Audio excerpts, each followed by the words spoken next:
ہندوستان کی سرزمین پر سب سے پہلا لشکر لے کر آنے والا محمد بن قاسم اس لیے آیا تھا 10,000 کا لشکر لے کر، صرف اسلامی بہنوں کی عزت بچانے کے لیے آیا تھا۔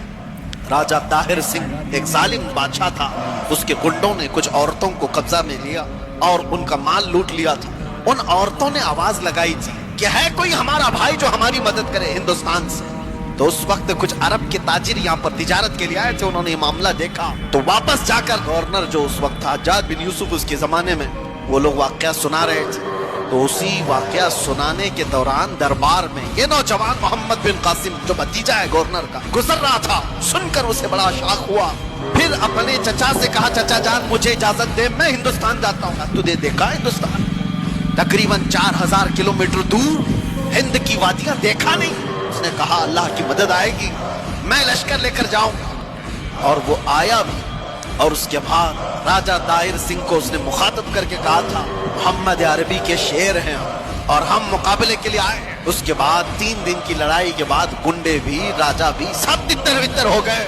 اس محمد بن قاسم نے پہلی بار پرچم اسلام لہرایا تھا، اور ہماری نئی پنڈتوں کی لکھی ہوئی کتابوں میں بھی محمد بن قاسم کی تعریف ایسی لکھی گئی ہے کہ ہم نے کسی ایسے جرنیل کو نہیں دیکھا جتنے انصاف کے ساتھ محمد بن قاسم نے اپنا پرچم لہرایا تھا، کسی پر ظلم نہیں کیا، محبتوں کے ساتھ لوگوں میں ایمان کی دعوت دی۔